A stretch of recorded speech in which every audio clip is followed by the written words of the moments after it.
Hello，大家好，这里是小布尔。虽然我天天都在换着花样的更新战争之人的内容，但从最近3个月的后台数据来看，大家应该还是腻了。而且前2天也有一位观众在我评论区留言，说他还是喜欢我最开始做 UP 时那样去录制一些游戏的实况。所以本期呢，我就给大家带来了一个我非常喜欢的独立游戏。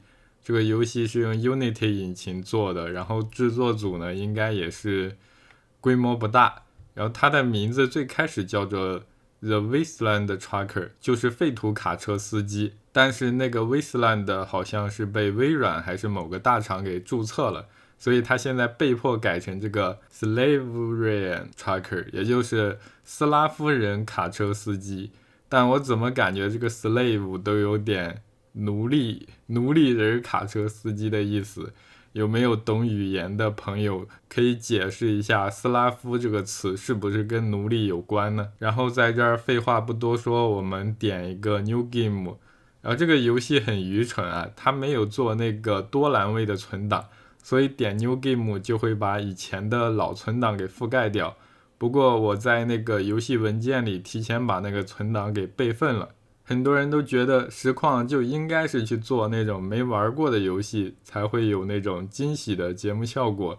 但实际上，如果你对一个游戏的操作完全不懂的话，就硬去玩还挺折磨人的。然后随着一个非常简陋的开场，我们就进入到了游戏里。这个游戏里是有一些 AI 的车辆会在地图上行驶的。这边呢就是我们主角的家。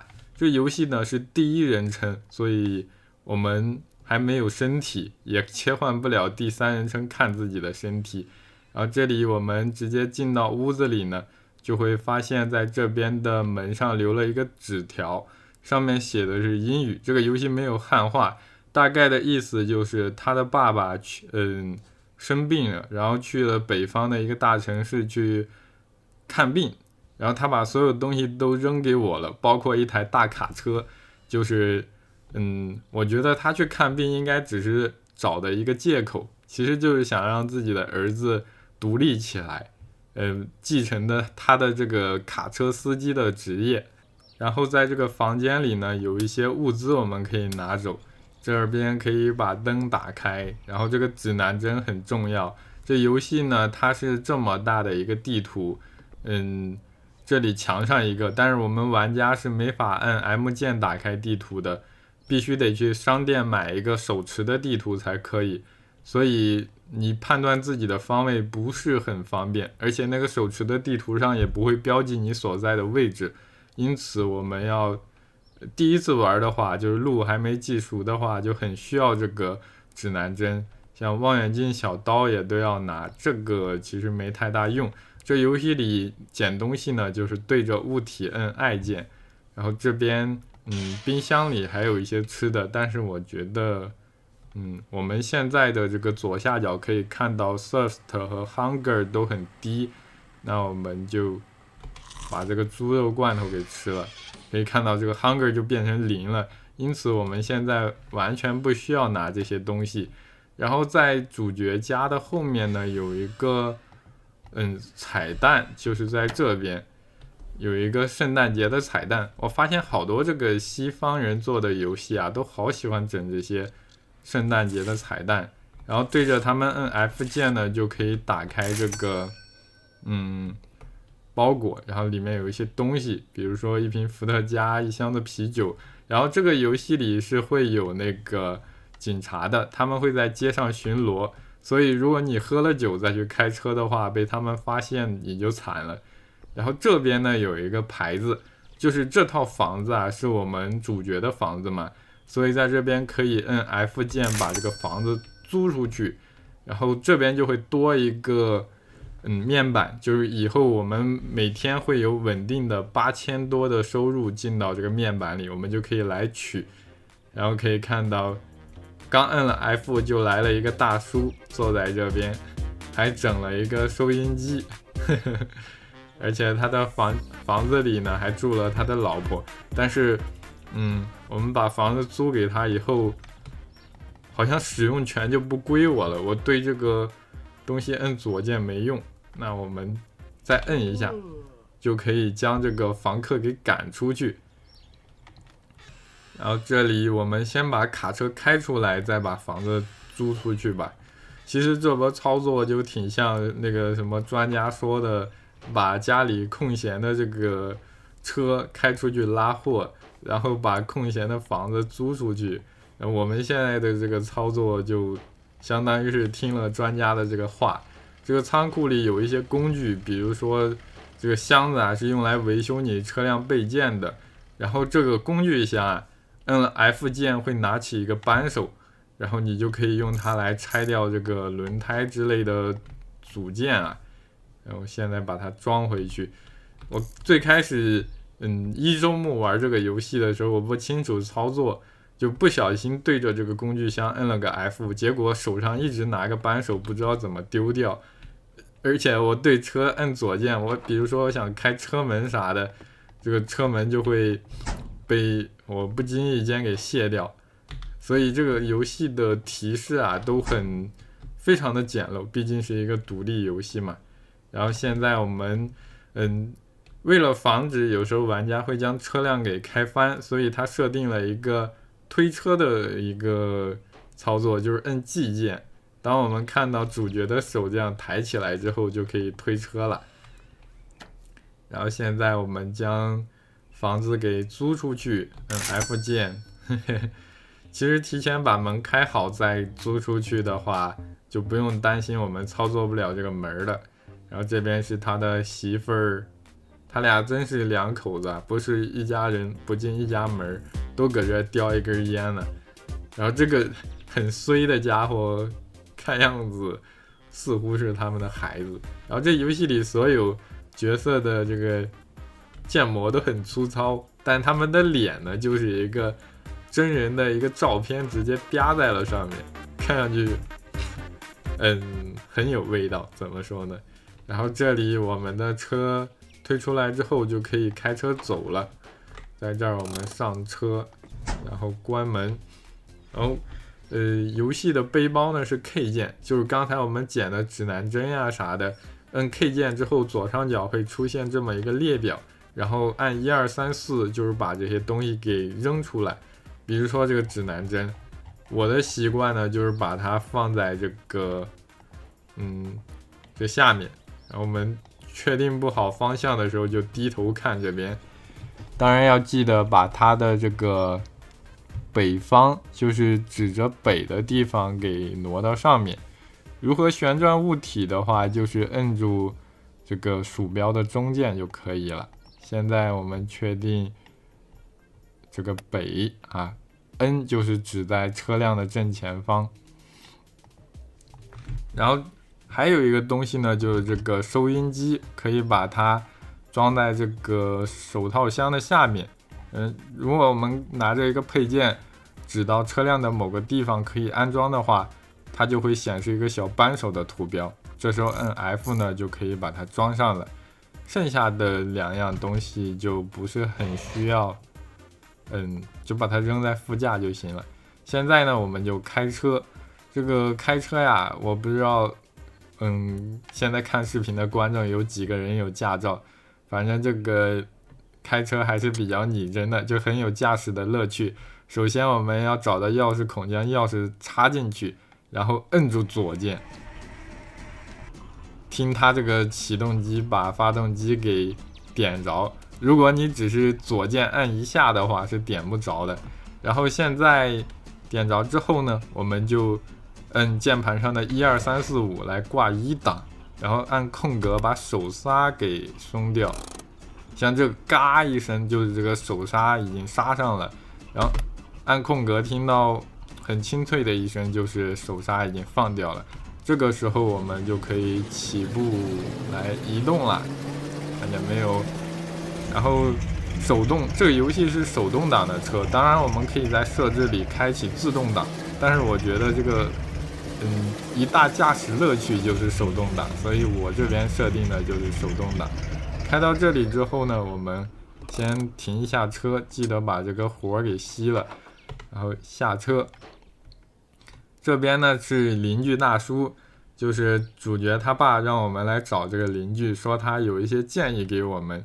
这边是英语，我就不慢慢翻译了。反正大概的意思就是他送我们一个油桶，可以给这个车子加油。这边可以看到这台车的油箱只有20多升油了。我们把这个油桶呢，摁 F 把它的这个盖子打开，然后对准这个东西呢，才能给这个油加进去。看见没有？虽然，毕竟这个一个小的制作室，它的制作能力不是很高，所以它做不出这个很好的加油的动画。虽然我们看着这个油都是流到了地上，但其实它是完全被加到了我们的这个加到了这个油箱里。现在我们重新再点火，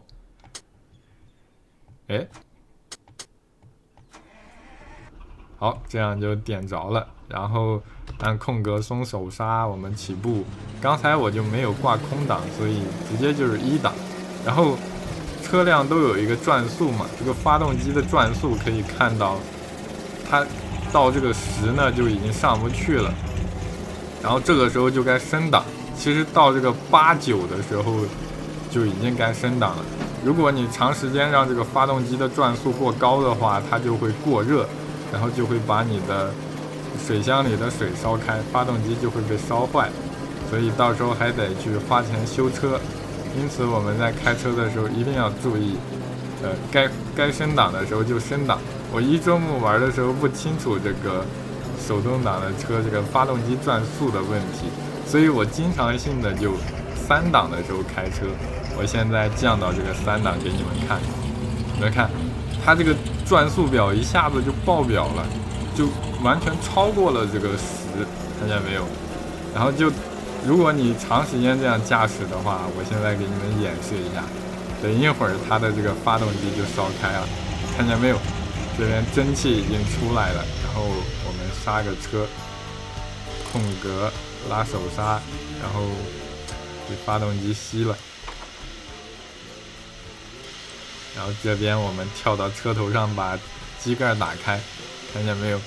我们这一台老的发动机在不停的冒烟。然后这个水箱呢，可以看到它是一个10升的水箱，然后本来里面有2点几升，现在在不停的往下掉，看见没有？这些水呢就被蒸发掉了。这就和我们一些肥宅，不是肥宅，我自己也是肥宅啊，我们自己家的这个水冷电脑一样，它是有这么一个水冷装置来给发动机散热，但是如果水烧开的话，它还会进行一个蒸发的操作来加快这个散热。然后如果你这个水蒸发了呢，我们就要往里面添。游戏中呢有那个矿泉水，还有专业的玻璃水，都很贵，所以我玩着玩着就想出了一个邪点的方法，那就是游戏中我们的主角是可以有一个撒尿的需求，所以在这边我们只要有尿啊，就可以往这里面尿，反正都是要蒸发的嘛。而且尿液呢，它也是一种液体，也可以帮助这个散热，是吧？这里我们再把发动机打着，然后我现在挂着3档起步，你们可以看到它起步就很慢，所以得用1档起步，然后再逐渐的升2档、3档、4档。然后一个熟悉手动挡的司机，他开车就很快，而且很少会把这个发动机整到过热。那不懂的呢，就挂着1档开这个车。我记得我小学的时候，那时候在网上有几个朋友，我们经常一起玩各种各样的游戏。然后那时候他就喊我玩那个极品飞车9，那是很经典的一代极品飞车，估计大部分人都是从那一代入的坑。然后那个游戏就有一个手动挡的模式，他之前喊我联机一起开车嘛，他把那个手动挡的设置给打开了，然后我不会升档，我就挂着1档搁那儿慢慢的开，差不多就这个样子，全程这样开，我不停的踩油门，然后发动机干吼，车就走不了。结果呢，他就是不告诉我这个有这个手动挡的设定。然后后面呢，他还开车回来，跑到我面前围着我转圈，搁那不停的说我的车坏了啥的，就现在想想还是挺搞笑的当时。然后这边呢，我们就来到了这个小镇里，这也是父亲留的纸条，就是在门上留的纸条指引我们来的地方。可以看到这边有一个大叔啊，他应该是喝多了，然后就随便找个地方睡觉了。本来我想给他弄点水给他浇醒的，但是我们的水刚才都加到水箱里了，所以现在也没有多的水。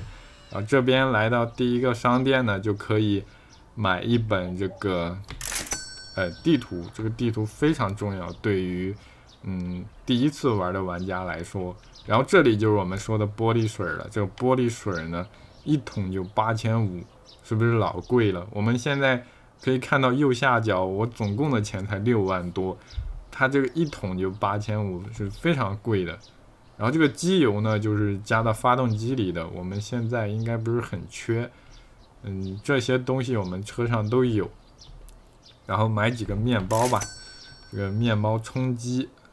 你们看看这游戏里一个面包才300，然后我们那个房子呢租出去一天就是8000多，所以这个主角的父亲催促他出去奋斗也是有道理的，不然光靠他家的这个家底，主角一辈子也饿不死，就成了一个肥宅了。所以他爹逼着他出去，对他也挺好的。然后这边我们上车呢，就把这个买回来的东西给扔在车上。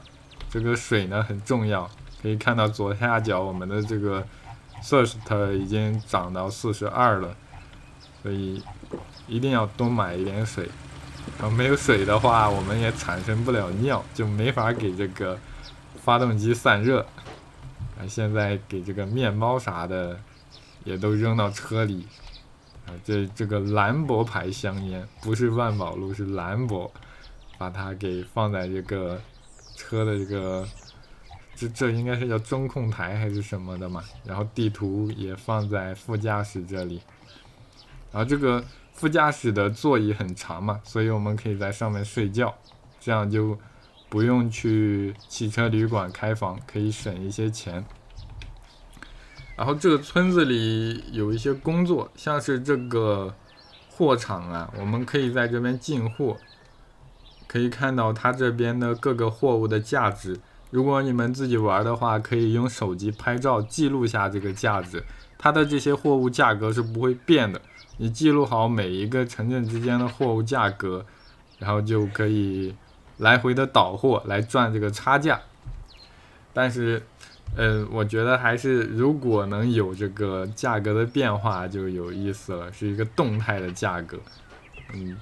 但毕竟是小的工作室嘛，所以这方面还是得给他们时间。因为我们现在还不知道其他城镇的这个货物价格，所以自然是没法搁那个货场买货的，所以我们就来这边。这个小镇还有另一个就业的机会，就是这里有一个锯木厂，它会给我们一些货物让我们运到其他城镇。那运这个货呢，我们就不需要花钱，因为是他提供货物，我们不需要花钱去买货。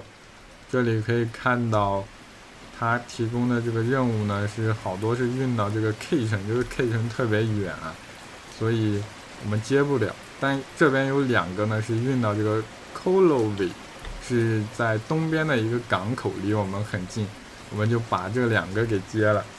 可以看到这个货物瞬间就被刷了出来。然后游戏里是有一个小的那个叉车可以操作的，就是上货嘛，但是很麻烦。在这儿呢，我们就直接手动的来上货。我估摸着呢，也是因为太多玩家反馈说那个叉车不好用，所以作者就后来干脆加了一个直接能手动抓取货物的设定。然后在这儿，我们首先将这些小的东西给放到下面的这个架子上，不然我们车斗里的空间不太够。好嘞，这波相当于是空间管理大师了。这游戏里的这些小物件一旦被你放在车上呢，它就会有一个冻结的一个设定，就是它不会再乱晃掉下去了。如果它乱晃呢，就是你放的位置不对，它没有生成那个冻结的效果。然后这个东西是个拖车钩，游戏里的野外会随机的，不是随机，是固定的有一些可供玩家去探索的车辆，但是我们这个初期还是用不着它的，所以在这儿我直接把它给丢掉了。然后如何捡这些货物呢？就是我们直接捡是捡不起来的，它有一个 F2 的模式切换，可以看到右下角显示的是一个 Heavy Object Mode， 就是你按了 F2 之后才能捡这些很重的东西。这个大木板子一个是多少钱啊？我当时也没看，反正现在的任务是接了有掉出来4个，看看我的这个码货的方式能不能将它们全部摆在车上。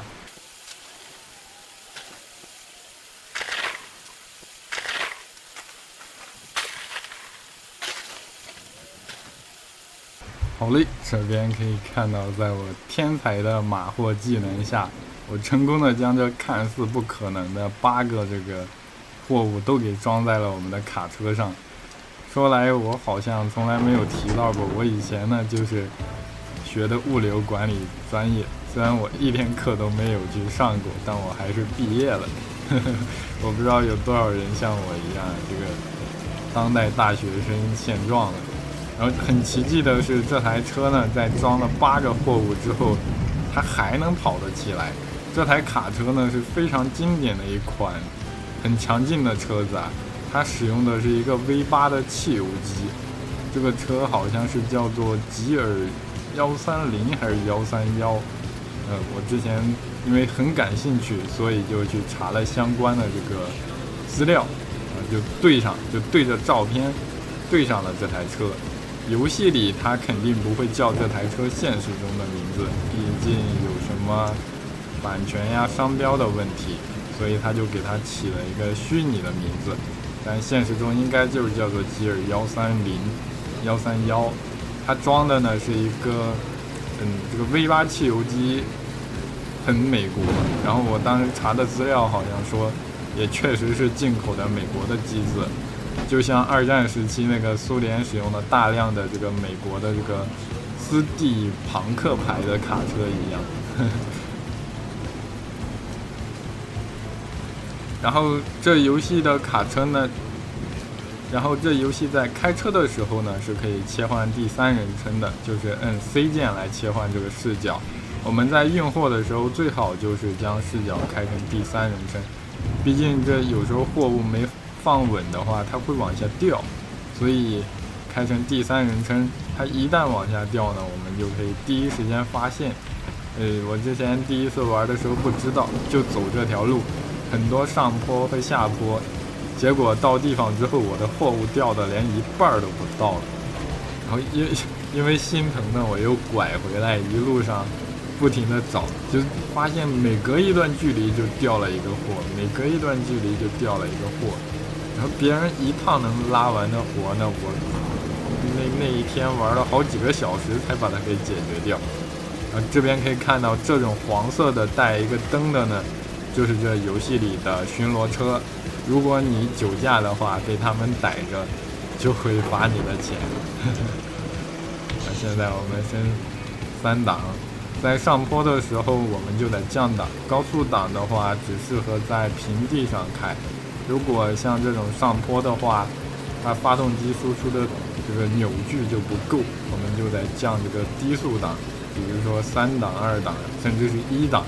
这个看这个坡度的，这什么坡度的缓急嘛，来自己看情况来换挡。像现在就该降2档，不然我们的速度越来越慢。然后看这个转速表呢，如果它的转速涨到接近10了，就也可以听啊。老司机都是不看转速表的，直接听就能听出来什么时候该换挡了。听，它这样不停的响，就是这个转速上不去了，我们就升到3档，这个速度呢就慢慢的上来了。当然现在也是一片平地。然后记得时不时切到这个第三人称，看看我们的货物有没有掉。我这个天才的码货手段是很稳的，我专门就是尽量将货物给压缩，然后把它后部的这个货板给它升起来，这样来拖着不让它们往后掉。然后左右的货板我们是实在没有办法把它合上了，就这样打开，这样别人来回跑个2趟才能完成的活，我们1趟就给它干完了。这个叫事半功倍吧，属于是。然后现在天已经渐渐的黑了呢，我们可以摁 L 键把灯给打开。然后这里可以听到，因为刚才闲聊嘛，我一直挂着3档在开车，所以发动机过热了。我们现在就升到5档，就升到5档之后呢，因为它档位较高嘛，所以发动机的转速就会降下来。然后发动机只要保持低转速，它就不会那么容易过热。现在可以看到这个蒸汽还是在冒。现在下坡速度有点快。我们它这个游戏应该是做了一些惯性的模拟的，就是你拉的货物越多呢，你的车就越重，然后在这种下坡的情况下，你不控制一下速度，它就会越冲越快，越冲越快，甚至最后翻车。如果翻车的话就麻烦了，在这个雨夜还有闪电，我们的货物撒了一地，光是想想搁那个野外排货，就是重新码货，就挺惨的。而且这游戏里就是这些 NPC 的车辆他们是会把玩家撞死的。我之前最惨的一次就是我快到目的地了，然后一个急弯没有控制住速度，结果呢，我的货物就像现在一样撒了一地。当时我就搁那儿下车搁这码货嘛，结果就在路中间码货，没看路，来了一台小车直接把我撞死了。然后读档呢就读到那个出发的地方，我就得重新再跑一趟，非常非常的惨。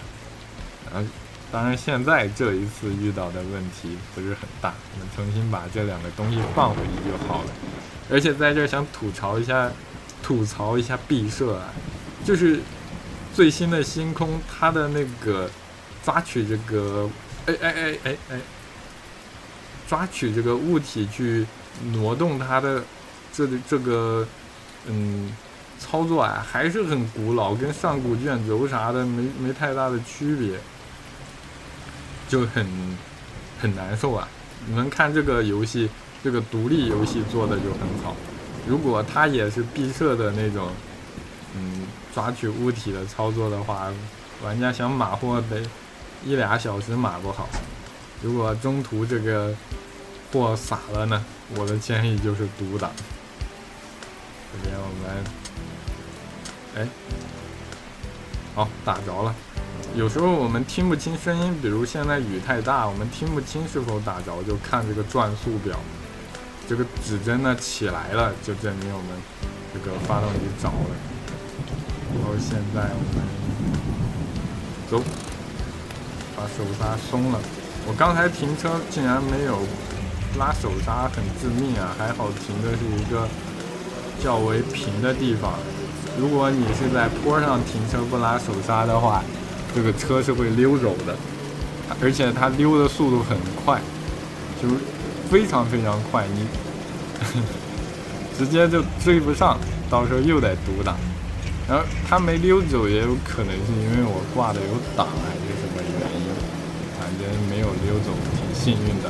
现在可以看到远处呢已经有一些那个建筑物的轮廓了，就证明我们快到达目的地了。这边我们记得升档，升到4档、5档。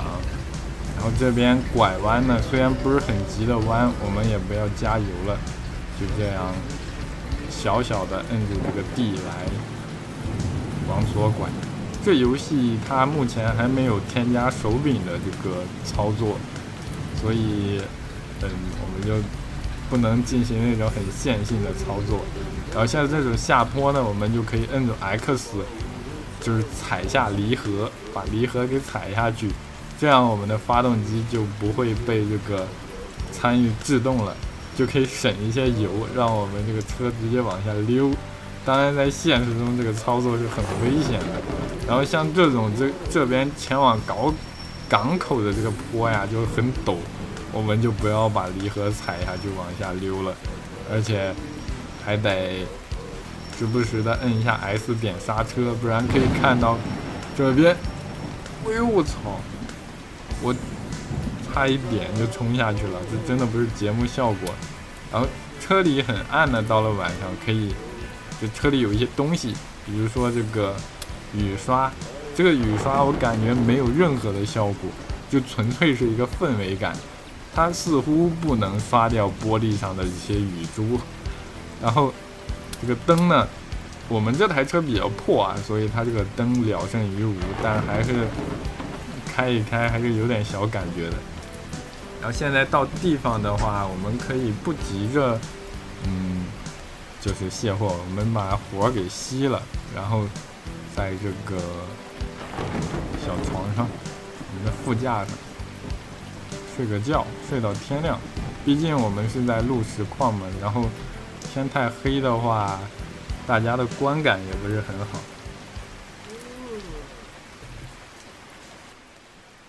OK， 这边一觉起来天亮了。你这游戏睡觉好像是标准的，一下子跳过6个小时。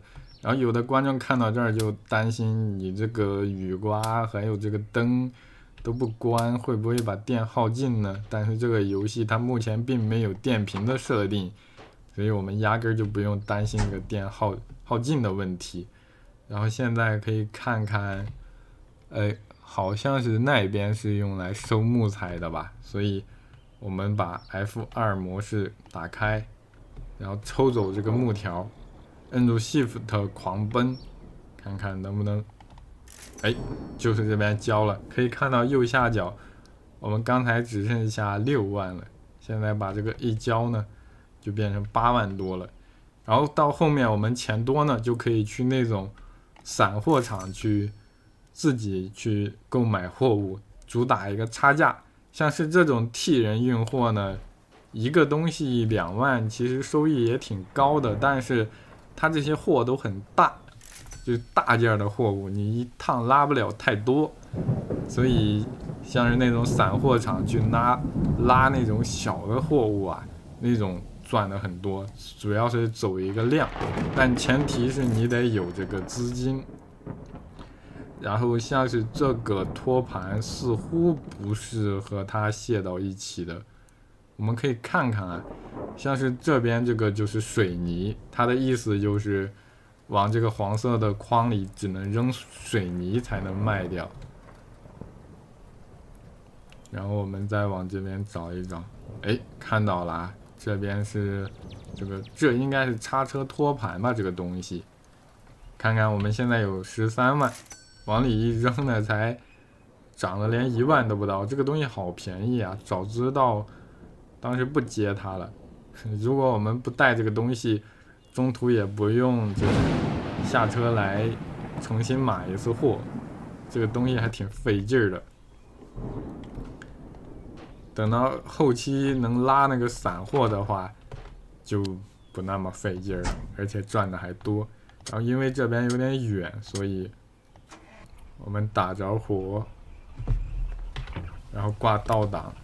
这个游戏默认的倒档呢是摁键盘上的9，然后我嫌那个费事儿，我就把它改成了1左边的这个小数点，因为现在离得远嘛，我们就稍微开一点距离过来。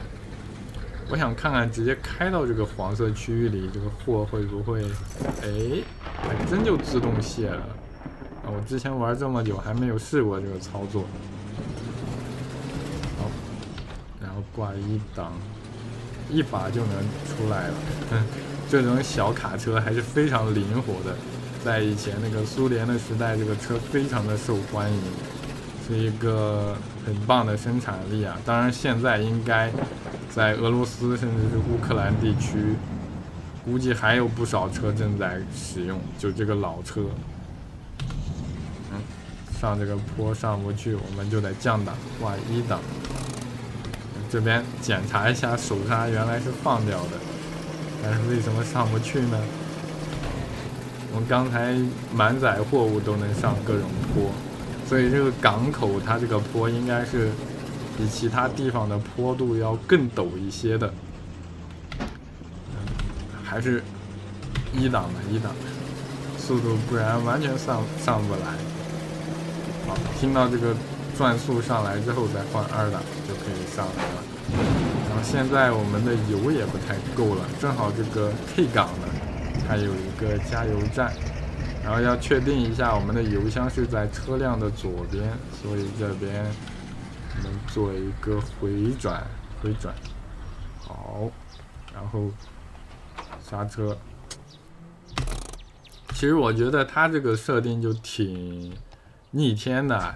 你像大部分国家车辆都是靠右驾驶，那么我们停车呢也是靠右停。像是这种小型的加油站，我们就没法开到它的这一边，对吧？我给自己绕迷了。所以它这个油箱，理论上来说，如果安在右边会不会更好一点呢？然后在这边油泵呢有2种，一种是这个柴油，一种是汽油，我们就加汽油。我们这台车是 V8 的汽油机。如果你不确定你的这个车子是什么发动机的话，你可以看一下，这里我们初始的钱不是很多，所以我的建议是，留一些，就是用来买货。这边就加到120就行了，然后把这个东西放回去。那如何确定你的这个车是什么烧什么的发动机呢？就对着它看，比如说我们现在这个是 V8 的这个 gasoline 是吧？gasoline 就是汽油嘛。那我们今天的这个实况呢就录到这儿吧。其实我觉得现在录实况就有点都不是很吃香吧。我之前一直以来为什么会就是很依赖更新战争之人系列呢？就是我之前更新了好多游戏的实况，而且是系列的，但没有太多人看，我也是硬着头做下去，更新了好多。但是后来发现做战争之人才有人看，我就将那些以前的黑历史都给它大部分都删得零零散散了，所以也就只有老观众才知道我是曾经是一个实况 UP 吧。所以如果你们喜欢看我做实况的话，还请多多3连给这个视频更多的推荐。我们下期视频再见吧。